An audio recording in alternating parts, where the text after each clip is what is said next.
안녕하세요. 9월 4일 월요일 마이드라에 오신 여러분들을 환영하고 축복합니다.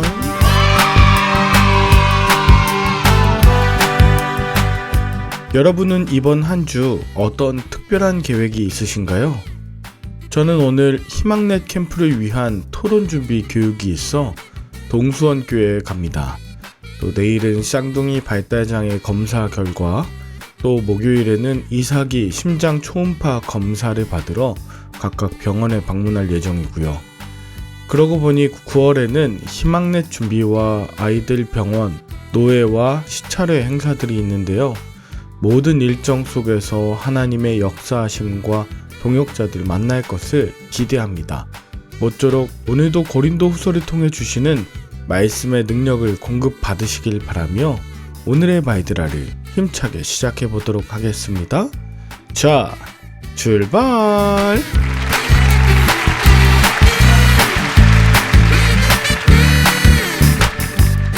오늘은 고린도 후서 3장입니다. 바울의 추천장이 없다고 지적하며 그의 사도성과 진정성을 의심했던 고린도 교인들에게 하는 답변입니다. 바울은 스스로에 대해 추천할 필요가 없었어요. 고린도 교회 성도들이 예수를 믿게 된 것, 그것 자체가 하나님께서 바울을 변화시켜 쓰신 증거이기 때문이죠. 바울은 2절과 3절에서 고린도 교인들이 바로 바울의 편지이고 그리스도의 편지라고 말합니다. 여기서 편지라고 하는 단어 쉬스타티콘 에피스톨레는 단순한 편지가 아니라 추천서라고 하는 뜻이에요. 즉, 고린도 교인들은 바울과 그리스도의 추천을 받은 자이자 열매라는 뜻입니다. 바울에게 가장 큰 자랑은 바로 고린도 교회 성도들이었습니다. 바울의 성도됨의 가장 큰 증인도 바로 고린도 교회 성도들이었어요. 그들이 바울의 편지이고 그들이 그리스도의 편지입니다. 바울은 그들의 마음에 복음을 새기기 위해 열심히 수고했죠. 물론 이것은 바울의 노력이나 자격 때문은 아니었습니다. 살아계신 하나님의 능력으로 가능했어요. 그래서 세번역은 5절을 바울이 이런 일을 할 수 있는 자격이 자신들에게서 났다고 생각하지 않습니다.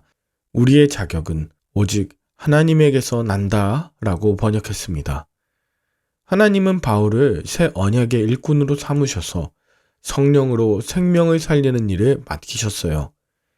예수님께서도 나를 그리스도의 편지이자 새 언약의 일꾼으로 부르셔서 생명을 살리고 영혼을 구원하는 그 사명을 감당하게 하십니다. 내가 이런 사명으로 섬기는 한 사람이 있다면 그가 바로 나에 대한 하나님의 편지이자 추천서입니다. 이어서 7절부터 11절까지 구약의 율법에 담긴 영광에 대해 이야기를 하는데요. 모세가 십계명 돌판을 받고 시내산에서 내려올 때 그의 얼굴의 광채 때문에 사람들은 그의 얼굴을 똑바로 쳐다볼 수 없었습니다. 이에 모세는 이스라엘 백성이 자신의 얼굴에 나타난 영광에 주목하지 못하도록 수건으로 얼굴을 가릴 정도였는데요. 곧 사라질 율법의 영광도 이 정도인데 하물며 영원토록 빛나는 영적인 직분을 감당하는 자의 얼굴은 얼마나 광채가 날까요? 죄를 규정하는 기준의 율법을 받은 모세에게도 이런 영광과 광채가 임했거늘 의를 규정하는 직분을 감당하는 의로운 사도들에겐 또 얼마나 놀라운 영광과 광채가 임할까요? 잠시 있다가 사라져 버릴 것이 아닌 영원토록 빛날 그리스도의 영광을 사모하는 바울은 더욱 담대하게 처신할 수 있었습니다. 재미있는 것은 모세는 그 후에도 얼굴에 계속 수건을 덮은 것인데요. 이것은 자신의 얼굴에 광채가 사라져가는 것을 이스라엘이 보지 못하게 하려는 이유 때문일 것입니다. 그러나 바울은 그리스도 안에서 수건으로 자신의 얼굴을 가리지 않았습니다. 그리스도 안에서의 율법의 영광과 수건은 모두 제거되기 때문입니다. 하나님의 영광을 가리거나 주목하게 하는 모든 것을 바울은 모두 벗어버렸습니다. 15절에 보면 오늘까지 모세의 글을 읽을 때 수건이 그 마음을 덮었습니다. 그러나 언제든지 주께로 돌아가면 그 마음에 덮인 수건들, 즉 율법을 대하며 잠깐 사라질 영광 때문에 조마조마한 그 염려 모두 벗겨진다고 바울은 선포합니다. 언제든지 주께로 돌아가면 주님께서 자유함을 주시는데 17절입니다. 주는 영이시니 주의 영이 계신 곳에 참 자유가 있다. 여기서 말하는 자유는 율법의 속박으로부터 벗어나는 자유입니다. 세속의 가치로부터 벗어나는 자유입니다. 유대인들은 지금까지 율법에 속박되어 있었습니다. 이방인들은 이방 사회를 지배하고 있던 주류 가치와 세속 문화에 지배받고 덮여 있었던 것이죠. 그런데 우리가 주의 영으로 충만해지면 그런 율법의 속박으로부터 또한 이 시대를 지배하고 있는 세속 가치와 주류 문화의 속박으로부터 자유로워지는 것입니다. 주의 영이 계신 곳에 주의 영으로 충만한 자에게 하나님의 통치하심이 임하고 참 자유가 임하는데 그때에는 우리도 주님과 같은 모습으로 변화된다고 바울은 이야기합니다. 이 모든 일은 바울이나 우리의 노력이 아닌 바로 우리 주 하나님께서 그리스도의 영으로 충만할 때 가능한 일임을 강조하면서 오늘 본문이 마무리되죠. 여러분은 오늘 본문에서 무엇을 느끼셨나요? 자신을 증명하고자 할 때 왕년에 내가 했던 일들을 스스로 자랑하나요? 아니면 말이 아닌 현재 나의 행함과 펼쳐진 열매들로 증명하나요? 나 스스로를 드러내고 싶어 내 노력과 자격들을 강조하고 있진 않나요? 게다가 잠깐 없어질 물질이나 육체적인 영광에 얽매여 교만함 또는 절망함으로 살아가고 있진 않나요? 저는 저를 사랑해주신 분들 덕분에 그리스도의 편지이자 추천서가 되었습니다. 그래서 이렇게 귀한 말드라 사역을 감당하고 있고요.